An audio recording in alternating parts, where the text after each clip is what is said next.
Hello hi everyone, good morning to all of you.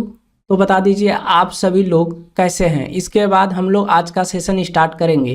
जितने साथी video को देख रहे हैं फटाफट शेयर कर दीजिएगा और उम्मीद करता हूं जो आपको प्रीवियस परसेंटेज की क्लास पढ़ाई गई है आप उसका रिवीजन करके आए होंगे। देखो टॉपिक वाइज में यही है, अगर पीछे का कंसेप्ट क्लियर नहीं है तो आगे आप सवाल नहीं बना पाओगे। चलिए क्लास को शुरू करते हैं। इस क्लास का पहला क्वेश्चन 21 नंबर है। 20 नंबर तक पार्ट 1 में करा चुके हैं। अगर आप पार्ट 1 नहीं देखे हैं तो जाकर पार्ट 1 देखिए।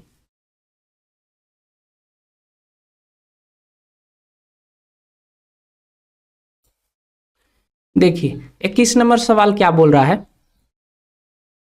21 नंबर सवाल है कि एक संख्या को 50% बढ़ाने पर 2490 प्राप्त होता है, तो ये संख्या क्या है, यही पूछा जा रहा है। तो कैसे करेंगे इसको, चलिए करते हैं सवाल को।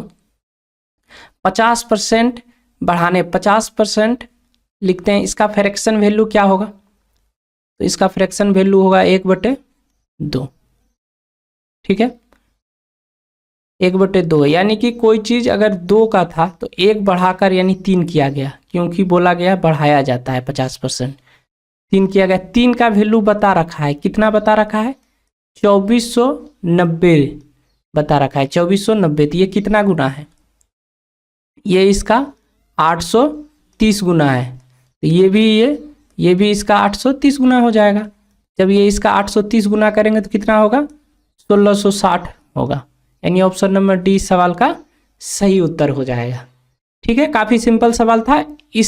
इसी रिलेटेड इसी तरह का सवाल हम पार्ट 1 में बता चुके हैं, इसलिए इसमें अधिक समय नहीं देंगे। चलिए सवाल नंबर 22। सवाल नंबर 22 क्या है, यदि के का मान 35% 15 के 3600% से 15 कम है तो के का मान क्या है। ये आपका आरपीएफ कांस्टेबल में 2025 में पूछा गया सवाल है। जितना भी सवाल आ रहा है ये किसी न किसी एग्जाम में आपके रेलवे में आया हुआ क्वेश्चन है। वही सारा क्वेश्चन हम लेकर आए हुए हैं, अपने मन से या अपने दिमाग से कहीं से कोई क्वेश्चन नहीं बनाया गया है। ठीक है, देखिए क्या बोला जा रहा था कि के का मान 35%, 15 के 3600% से 15 कम है। कौन कम है, ये 15 कम है। ठीक है, ये 15 कम है, यानी कि तब बड़ा कौन है, बड़ा ये है, यानी कि 15 गुना 3600/100। फिर क्या बोला कि इसके के 35% के मान, के 35% के मान से ये 15 कम है। ये हो गया 15 कम। ठीक है, ये 00 से 00 खत्म। तो 15 गुना 36 करेंगे, 15 गुना 36 करेंगे कितना होगा, 15 छक्के 90, 9 बचा, 45 और 9 कितना हुआ 54 हुआ, माइनस। अब इसको हम काट देते हैं, किससे काट देते हैं, 5 से काट देते हैं। तो ये कितने बार में जाएगा, ये 7 बार में, ये 20 बार में। क्या हो गया 7/20 बराबर कितना 15। ठीक, अब देखिए 540 में ये 15 आकर घटेगा इधर, तो कितना बचेगा 525 बराबर क्या हो गया 7/20 हो गया। ठीक है, अब ये 7 से इसको काट देते हैं, कट रहा है कि 7 7 49, 7 5 35 कट रहा है। तो के का मान कितना निकल गया, 75 गुना 20 करेंगे कितना हो जाएगा 1500 हो जाएगा। यानी इस सवाल का आंसर क्या हुआ 1500 हो गया। ठीक है, आप लोगों को समझ में आ रहा है ना, आ ही रहा होगा। चलिए सवाल नंबर 23 कीजिए आप लोग। सवाल नंबर 23 में क्या है कि एक संख्या में 40% की वृद्धि करने पर 3500 प्राप्त होता है, तो वो संख्या क्या है। जिस तरह हम लोग 21 नंबर सवाल किए थे सेम उसी प्रकार का ये सवाल है। तो देखिए 40% का फ्रैक्शन वैल्यू क्या होता है, ये होता है 2/5 होता है। फ्रैक्शन वैल्यू पता होनी चाहिए, फ्रैक्शन वैल्यू पता नहीं है तो आपको करने में थोड़ा दिक्कत होगा और जल्दी नहीं कर पाइएगा। तो 5 से वो कितना हो गया 7 हो गया, क्योंकि वृद्धि किया जा रहा है, 2 का वृद्धि किया जा रहा है। और ये 7 का वैल्यू बता रखा है कितना 3500 बता रखा है। तो ये कितना गुना है, ये 500 गुना है। तो ये कितना गुना हो जाएगा, ये भी 500 गुना हो जाएगा। ठीक है, तो ये कितना हो गया ये 2500 हो गया। यानी इस सवाल का आंसर कितना हो गया? 2500। ऑप्शन नंबर बी इस सवाल का करेक्ट उत्तर हो गया। कुछ है ही नहीं सवाल में। चलिए सवाल नंबर 24। सवाल नंबर 24 कीजिए। एक संख्या में 17% की वृद्धि से प्राप्त संख्या तथा उस संख्या में 18% की कमी से प्राप्त संख्या के बीच 28 का अंतर है, तो संख्या ज्ञात कीजिए। चलिए कीजिए, आप लोग भी कीजिए। चलिए बताते हैं। मान लेते हैं कोई संख्या अपने आप में 100% होगा। 100% अपने आप में कोई भी संख्या होता है, तो वो संख्या मान लेते हैं कुछ भी 100% रहा होगा। बोला कि एक संख्या में 17% का वृद्धि, यानी कि इसी संख्या में हम 17% का वृद्धि करेंगे तो कितना होगा? 17% का वृद्धि करेंगे तो 117% होगा। फिर बोला तथा उसी संख्या में, यानी इसी संख्या में 18% का कमी, 18% का कमी 100 में करेंगे तो कितना होगा? ये होगा 82%। प्राप्त संख्या के बीच का अंतर 28, यानी इस दोनों के बीच का जो अंतर है वो 28 बता रखा है। तो हम देखेंगे प्रतिशत में कितना का अंतर है, तो प्रतिशत में इस दोनों के बीच का अंतर है 35%, यानी कि 35% बराबर हमें बता रखा है कितना? 28। तो संख्या ज्ञात कीजिए, यानी 100% का मान हमसे पूछा जा रहा है। तो हम इसको 7 से काट देते हैं दोनों तरफ, तो ये कितना हो गया? 5x और ये 4x, 4 हो गया, सॉरी x 4 हो गया।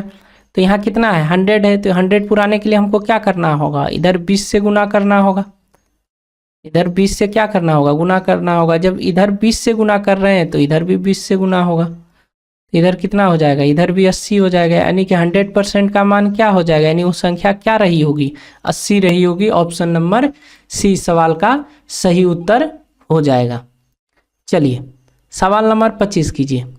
सवाल नंबर 25 क्या कह रहा है कि किसी संख्या के 5% का 2% उस संख्या का कितना प्रतिशत है?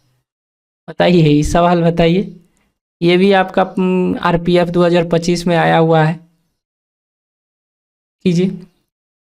किसी संख्या का 5% मान लेते हैं, वो संख्या 100% है। ठीक, ध्यान से समझिएगा। कलर थोड़ा हम पेन का अलग ले लेते हैं, ये पीला ले लेते हैं।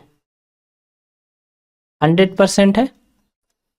क्या बोला? उस संख्या का 5%, यानी इस संख्या का 5% कितना होगा? 5 ही होगा। ठीक, बोला का 2%, इसका 2% निकालो, तो 2 बटे कितना होगा? 100।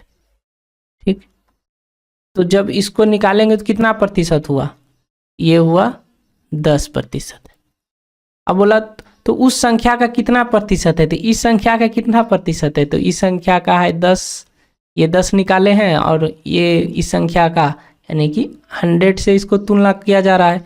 प्रतिशत पूछ रहा है, इसलिए 100 गुना कर दिए 100 से। कितना हुआ? 10%। यानी इस सवाल का आंसर क्या हुआ? 10%। Option number B. ठीक है, 10% इस सवाल का करेक्ट आंसर हो गया। आप लोगों को समझ में आ रहा है ना आराम से? चलिए सवाल नंबर 26 कीजिए। सवाल नंबर 26 क्या है? 25% का 25% किसके बराबर है? 25% का, ये 25% बटे कितना किए? 25% लिख दिए। का मतलब गुना होता है 25, फिर 25% का कितना प्रतिशत है, तो निकाल लेते हैं। 25 गुना 25 करेंगे कितना होगा? 625 होगा। और बटे कितना हो जाएगा? 4 शून्य हो जाएगा। अब जब 4 शून्य नीचे है तो 4 अंक के बाद ऊपर दशमलव लग जाएगा, यानी 0.0625 हो गया। यानी ऑप्शन नंबर इस सवाल का ए सही उत्तर हो जाएगा। ठीक है, और वीडियो अगर अच्छा लग रहा है तो वीडियो को लाइक कर दिया कीजिए। चलिए, 1 के 45% के 30% का 25% किसके बराबर है? ये भी अच्छा सवाल है। 1 का 45%, तो 45% का हम यहाँ फ्रैक्शन वैल्यू लिख लेते हैं। 45% का फ्रैक्शन वैल्यू क्या होगा? 9/15 20 होगा। फिर 30% का फ्रैक्शन वैल्यू क्या होगा? 3/10 होगा। फिर 25% का क्या होगा? 1/4 होगा। ठीक है, ऊपर सबको गुना करेंगे कितना होगा? 27। और नीचे सबको गुना करेंगे कितना होगा? 800 होगा। 20 और 10 और 4 गुना करेंगे 800। तो इसको हम इस तरह लिख सकते हैं, 800 को हम इस तरह लिख सकते हैं, लिख देते हैं 800 गुना 100। क्या कोई दिक्कत है? नहीं, कोई दिक्कत नहीं। अब 8 से हम क्या करते हैं? 27 में भाग दे देते हैं। 8 में 27 से भाग देंगे तो क्या कितने बार में जाएगा? 8 तिया 24, बच गया क्या? 3। फिर दशमलव लगेगा, 30 हो गया। फिर 8 तिया 24, फिर बच गया कितना? 6। फिर दशमलव लगेगा 60, 8 सते 56, और फिर 8 पंचे 40। कितना हुआ? 3.375 हुआ। अब फिर ये 2 अंक के बाद ऊपर जाएगा, दशमलव बढ़ाएगा तो कितना हो गया? हो जाएगा 0.0375। यानी इस सवाल का आंसर ये रहा। ऑप्शन नंबर कितना है? ऑप्शन नंबर 20 सवाल का उत्तर हो गया। ठीक है,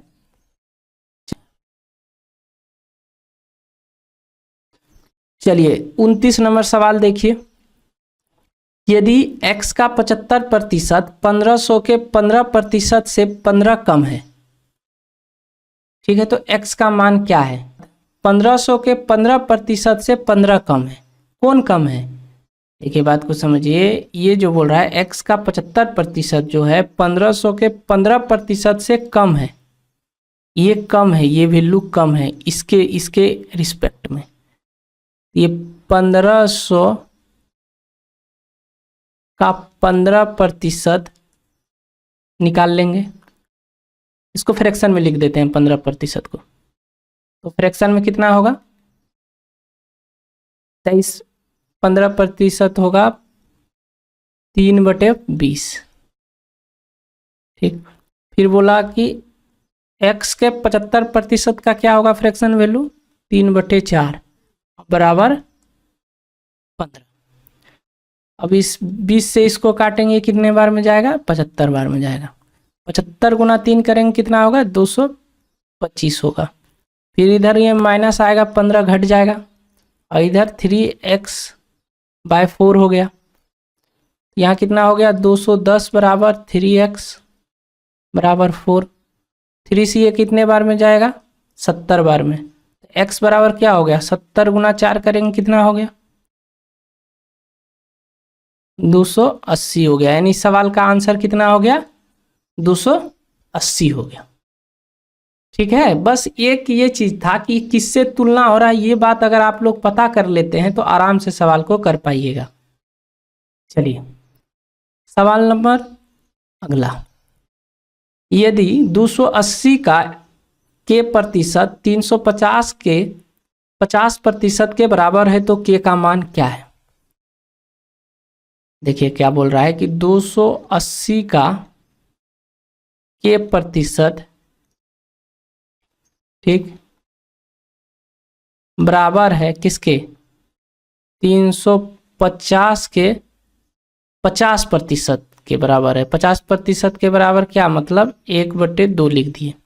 ये दोनों बराबर है, ये बोल रखा है कि 280 का के प्रतिशत 350 के 50% के बराबर है, तो बराबर कर दिए हम। ठीक है, 0 से 0 खत्म। तो यहाँ क्या हो गया? यहाँ हो गया, अगर 2 से काटते हैं तो ये 5 बार में जाएगा और ये 14 बार में जाएगा। तो ये क्या हो गया? 14/5। और इसको काटते हैं तो कितने बार में ये कटेगा? ये कट जाएगा आपका 175 बार में कट जाएगा।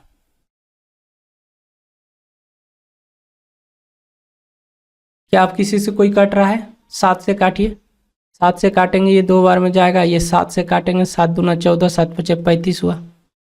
अब क्या हुआ? 5 गुना 5 करेंगे तो 125 बट भागा कितना हो जाएगा? 2 हो जाएगा। तो के बराबर कितना हो गया? 62.5 हो गया। यानी कि 125 में 2 से भाग लगेगा तो 62.5 हो जाएगा। इस सवाल का सही उत्तर हो जाएगा। ठीक है, चलिए अगले सवाल की ओर चलते हैं।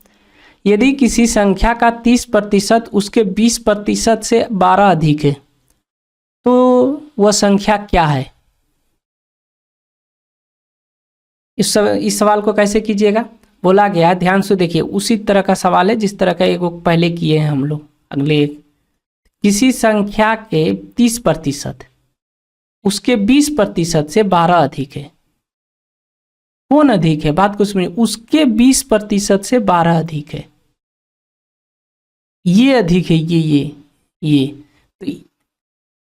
तो जब ये अधिक है तो इसको कैसे करेंगे? तो इस दोनों के बीच का हम अंतर ले लेते हैं, यानी संख्या सेम है। बात को समझिए आप, कि बोला गया यदि किसी संख्या का 30%, मान लेते हैं 100% कोई संख्या है, उसका 30% कितना होगा? 30 होगा। फिर बोला उसी संख्या का 20% से 12 अधिक है, यानी इस दोनों के बीच का ही अंतर कितना हो गया? 10%। तो यही 10% बराबर बता रखा है, कितना है? 12 है। ठीक है, तो हमसे 100% पूछा जा रहा है, वो संख्या कितना है? संख्या कितना है? 1200 है, सॉरी 120 है, यानी 120 इस सवाल का सही उत्तर हो गया। बस चलिए, 6 घंटे एक दिन का कितना प्रतिशत है? 6 घंटे एक दिन का कितना % है? 6 घंटे लिख दिए। एक दिन कितने घंटे का होता है? 24 घंटे का होता है। प्रतिशत पूछा जा रहा है, 100 से गुणा कर देंगे, कितना हो गया? 25% है। 6 घंटे हो गया। इसको 4 से काटेंगे, 4 को 100 से काटेंगे, 25 हो गया। इस सवाल का आंसर हो गया 25%। ऑप्शन नंबर सी इस सवाल का राइट आंसर होगा। चलिए, 200 ग्राम 1 किलोग्राम के कितने प्रतिशत के बराबर है? 200 ग्राम 1 किलोग्राम के, तो 1 किलोग्राम है, 1 किलोग्राम है, तो हम इसको ग्राम में बदलेंगे तो क्या करना होगा? 1000 से गुणा करना होगा 1 में, तो ये ग्राम में बदल गया। क्योंकि तुलना जो है हमेशा समान रेशियो में किया जाता है। गुना 100% पूछ रहा है तो 100, तीनों जीरो ऊपर के 3 जीरो से खत्म हो गया। कितना बचा? 20%। इस सवाल का सही उत्तर हुआ। चलिए, 180 मिलीलीटर 1 लीटर का कितना प्रतिशत है? 180 मिलीलीटर 1 लीटर को मिलीलीटर में बदलेंगे तो कितने से गुना करना होगा? 1000 से गुना करना होगा, गुना 100। ये तीनों जीरो ऊपर वाले तीनों जीरो से खत्म हो गया। कितना हुआ? 18% हुआ। चलिए, 36 नंबर सवाल कीजिए। यदि किसी संख्या का 85% 24 में जोड़ा जाए तो परिणाम स्वरूप वही संख्या प्राप्त होती है, उसी संख्या का 75% कितना होगा? हम मान लेते हैं संख्या कितना है? 100% है। अब बोला उसी संख्या का 85%, इसका 85%, 85% कितना होगा? 85 ही होगा, 85% होगा। बोला गया 24 जोड़ा जाता है, लो 24 जोड़ दिए, तो वो संख्या कितना प्राप्त होता है? तो वही प्राप्त हो जाता है, यानी 100% ही प्राप्त हो जाता है। तो जब इधर इसको घटाएंगे तो कितना प्रतिशत हुआ? 15%, यानी 15% बराबर क्या है? 24 है। हमसे क्या पूछा है? 75% का वैल्यू बताओ। तो 75% का वैल्यू कैसे बताएंगे? 15 का 75 कितना गुना है? 5 गुना है। तो ये भी 24 कितने गुना हो जाएगा? ये भी 5 गुना हो जाएगा। तो 5 गुना होगा 24 पंचे कितना हो जाएगा? 120 हो जाएगा। यानी इस सवाल का आंसर क्या हो गया? ऑप्शन नंबर डी सवाल का करेक्ट आंसर हुआ। चलिए, सवाल नंबर 37 कीजिए। यदि किसी संख्या के 60% को 120 में जोड़ा जाए तो परिणाम स्वरूप वही प्राप्त होता है, तो उस संख्या का 60% क्या होगा? अभी जिस तरह बताएं कि मान लेते हैं कि 60% कोई संख्या है, उसमें क्या किया गया है? 120 को जोड़ा गया है तो वो संख्या स्वयं प्राप्त होता है, यानी 100 प्राप्त होता है, 100%। 40% बराबर कितना प्राप्त हुआ? 40% बराबर 120 प्राप्त हुआ। तो यहाँ से 1% बराबर कितना निकल गया? 1% बराबर 3 निकल गया। 60% बराबर पूछा रहा है तो कितना हो गया? 180 हो गया। इधर 60 से गुना हो गया, इधर भी 60 से गुना हो गया, यानी कि ऑप्शन नंबर ए सवाल का, इस सवाल का करेक्ट आंसर होगा। चलिए, यदि किसी संख्या के 25% को 72 में जोड़ा जाता है तो परिणाम स्वरूप समान संख्या प्राप्त होता है, तो उस संख्या का 60% ज्ञात कीजिए। देखिए, ये अपने मन से हम सवाल एक भी नहीं बनाए हैं, ये आपके एग्जाम में पूछा गया सवाल है। ये सभी किस किस एग्जाम में पूछा गया है, सारा चीज लिख दिए हैं। तो ऐसा मत सोचिएगा कि हम खुद से बना कर लेके आए हैं। परसेंटेज पढ़ा रहे हैं, परसेंटेज में जितने भी सवाल बना हुआ है आपके रेलवे में, सारे सवाल हम लेकर आए हैं, अपने मन से कोई सवाल नहीं है। तो किसी संख्या का 25%, तो 25% में क्या किया जा रहा है? 72 को जोड़ा जा रहा है, तो वो संख्या स्वयं प्राप्त होता है, यानी 100% प्राप्त होता है। तो 75% हुआ बराबर कितना हो गया? 72 हो गया, 72 हो गया। तो हमसे पूछा है 60%, किसका पूछा है? 60%। 60% निकाल लेते हैं, तो यहाँ 72 बटे कितना हो जाएगा? 75 गुना 60 हो जाएगा। ठीक, अब हम इसको काट लेते हैं। 15 से काटेंगे 4 बार में, ये 5 बार में, तो ऊपर क्या हो गया? ऊपर 8 हो गया, और 7 चौके 28 बटे कितना हो गया? 5 हो गया। भाग दे देते हैं, भाग नहीं देंगे तो एक काम करते हैं, गुना कर देते हैं। ऊपर नीचे भी 2 से, ऊपर भी 2 से। ऐसा क्यों किया? क्योंकि नीचे 10 हमको पुराना था, ताकि 10 जो है एक अंक के बाद हम 10 मतलब लगा पाएँ। ये कितना हो गया? 16, 7 हो गया, 4 1 5 हो गया। तो एक अंक के बाद दशमलव लगाएंगे, कितना हो गया? 57.6। इस सवाल का करेक्ट आंसर होगा। कभी भी हमें अगर नीचे 2 और 5 मिल जाए तो हमेशा हम 10 बनाने की कोशिश करेंगे, क्योंकि भाग जो है, गुना करना आसान है, भाग देना थोड़ा सा डिफिकल्ट होता है। चलिए, यदि किसी संख्या के 25% को 66 में जोड़ा जाए तो परिणाम स्वरूप समान प्राप्त होता है, तो उस संख्या का 80% ज्ञात कीजिए। चलिए, ये भी सवाल उसी तरह का है। 25% प्लस कितना है? 66 बराबर कितना? 100%। तो 75% बराबर कितना हो गया? 66। तो 80% बराबर पूछा जा रहा है, कैसे करेंगे? 66 बटे 75 गुना 80, किससे कटेगा? ये काट देते हैं अपना 5 से। 15 पचे 75 और 16 पंचे 80। क्या आप किसी से कोई कट रहा है? 3 से काट देते हैं, ये 5 बार में और ये 22 बार में। तो 16 दूना 32, फिर 16 दूना 32 और 3 35, बटे कितना हो गया? 5 हो गया। जैसे 5 आया, हम अभी बोले कि नीचे हम 0 बनाने की कोशिश करेंगे, 2 से ऊपर गुना कर देते हैं, 2 से नीचे गुना कर देते हैं। तो ऊपर क्या हो गया? ऊपर हो गया 4 और 70। तो 10 है तो एक अंक के बाद दशमलव लगा देंगे, अगर 100 रहता तो 2 अंक के बाद दशमलव लगा देते। ऑप्शन नंबर सी सवाल का करेक्ट आंसर हो जाएगा। चलिए, 40 नंबर सवाल कीजिए। देखिए, ये सवाल आपको होमवर्क में रहा, और ये आपको कमेंट बॉक्स में कमेंट में बताना है इसका आंसर क्या होगा। ठीक है, इसके आगे मुलाकात होगी आपसे नेक्स्ट क्लास में। ठीक है, ओके बाय, टेक केयर।